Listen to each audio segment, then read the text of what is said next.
unwavering commitment to a life with Christ. Please help me welcome senior and brand new FOCUS Missionary, Bryan Keating.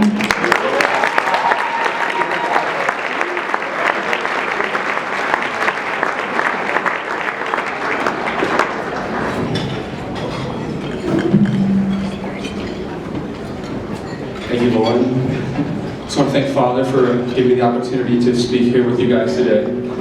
It's very, appreciate the right word, that's important. I'm really honored and humbled to speak with you guys today.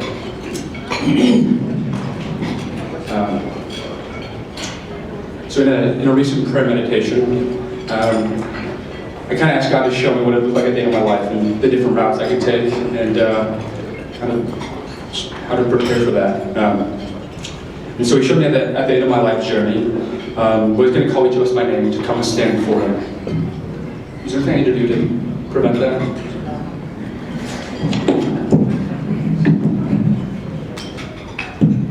Hope that's better. So, he told me that he was going to call each of us to come stand before him. He's going to ask us to stand for ourselves, but he's also going to ask us to stand for those in our lives. So that's our families, our communities, the poor, the vulnerable, the little ones in our lives. And in my prayer, he called me to come stand before him. He did two things. First, he asked me to turn around. Turn around and see who I brought with me. See how many hands I grabbed along the way. How many people would like to stand by my life. Next, he stepped aside and revealed all the people that grabbed my hands in my life, who picked me up when I was down, and he led me to him with their light. A couple of years ago, I had little to show for my life. I would have turned around to find probably no one standing behind me, and then God would have stepped aside and revealed all the people that he had put in my life who might have followed him. I wasn't ready to stand before God. I wasn't prepared for that moment. Honestly, I was a pretty prideful and selfish student. I cared most about two things. The first was doing well in school so I could get into medical school, and the second thing was doing it quick enough that I could go out on weekends. I was always anxious and stressed. I didn't know how to love my family, my friends, or even myself very well. I didn't understand the dignity of myself or of others. I recognize now, like all broken and lost students on campus, that deep down I was just looking for love and for purpose. I looked everywhere, placing my identity in everything. Academics, partying, leadership positions, career aspiration, the list goes on and on. None of these things fulfilled me. I never felt a greater hope or purpose for myself or the world. I never felt the love I was longing for. It was in my frantic search for this love, when I was reaching for all the things of the world, that at the Newman Center, my friend Ben Crane grabbed my hands, pointed at the cross and said, "Bryan, look there. Look at him. He loves you. He gives you purpose and worth. He loves you so much and thought your life was so valuable that he sacrificed his own life so that you could be redeemed and restored." And what I saw differently that day, what I saw differently for the first time that day changed my life. It was the first time I realized that I was looking at the greatest miracle of all time. It was the first time that someone looked me in the eyes and told me that I was made for greatness, that I was made for eternity, and that I was made to be a saint.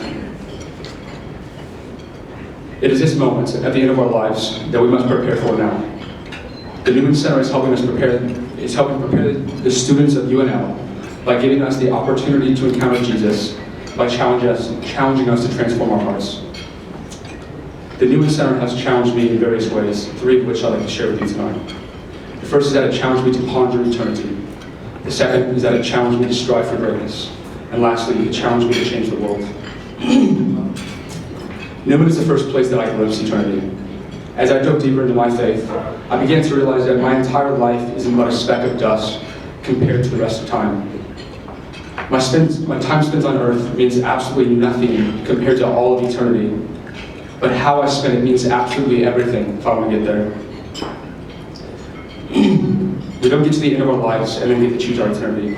We choose our eternity now, and in every moment that we turn closer to God. Right now, we can choose to take our faith seriously or now. We can choose to apologize to friends that hurt us. We can choose to accept apologies from friends that hurt us.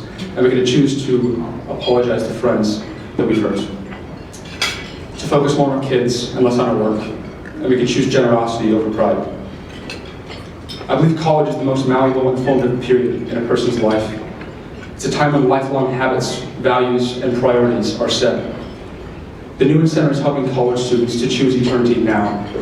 It is giving the students of UNL an opportunity to encounter Jesus, to encounter eternity, and to shift their perspective and love from themselves to Jesus and to loving those around them. It is forming the habits, values, and priorities needed to build up the next generation of Catholic families, the church and community of leaders, and of saints. Excuse me. The Newman Center reminded me that I'm made for greatness, which begins in humility, in surrender to God's will, and in service to others. I realize that greatness begins in following God's desires for me, not the world's desires for me, and not my own desires. For most of college, my entire life revolved around the goal of becoming a physician. It consumed my thoughts, my perceptions, and ambitions. The resulting pride, stress, and anxiety prevented me from loving those around me, including my family and friends. And most importantly, it prevented me from seeing my most important identity, a beloved Son of God. Everything changed when I came to the following realization. God's desire for me was not to be a doctor, nor is his desire for the students around me to be engineers, students, or accountants. Rather, God's desire for me was to be a loving, patient, and kind father, to be a selfless, caring, and faithful husband. More importantly, God's desire for me was to understand my identity as his son, and his love for me so profoundly and fully that no matter what else I did in life, vocation or occupation, I would be able to bring his love into it. God's desire for all of us is to have peace in our hearts, to be joyful, to be charitable, and to love beyond measure, and to sacrifice ourselves for our family, our churches, and our community. The Newman Center is the place that students get to experience miracles which transform their hearts, filling them with his reckless and unconditional love and mercy. It is this great love that overflows into the heart of every student here at the Newman Center. It is this great love that families, the church, and the world are longing for. It is this great love that is going to bring great miracles, and these great miracles are going to change the world. One day, God is going to ask you to stand before him, just like he did in prayer with me that day. He's going to ask you to stand for yourself, but also to stand for all the people he's put in your life. The people you walk past along the way. Your family, your community, the poor, the vulnerable, and the little ones. When he calls you forward, he's not going to ask how much money you have, how well you did in school, or what your occupation was. But he's going to ask you to turn around. He's going to ask you to turn around because we choose our eternity by loving others and by bringing others to him. When we turn around, we choose our eternity. When he asked me to turn around to pray that day, I turned around to see my brother Matthew standing there. He's crying and he's thanking me for grabbing his hand. And I noticed that he was holding the hand of my sister and my dad. My dad was holding my mom's hand, and my sister was holding her husband's and her friends. And each of them were holding someone else's hand. As I looked further and further behind them, the chain of people stretched further than I could see. And it was all because someone grabbed my hand one day when I didn't know where to turn. What God later revealed, and I think why he wanted me to share this with you, is that when I turned back around to him, overwhelmed with gratitude for the person that had grabbed my hand, not only for saving my life and soul, but those behind me, God stepped aside and he revealed who grabbed my hand. It was Father Mattia. It was Father Mills. It was a community here at the Newman Center, the students. It was Ben Kranta, the FOCUS Missionaries and their mission partners. And it was you. It was each and every one of you, the donors and supporters who help bring this place to life, the ones who continually help to sustain it. You are grabbing the hands and changing the lives of every student that comes to the Newman Center.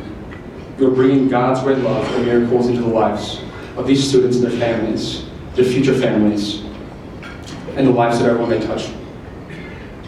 You grabbed my hand and you changed my entire life. You changed my eternity. Thank you.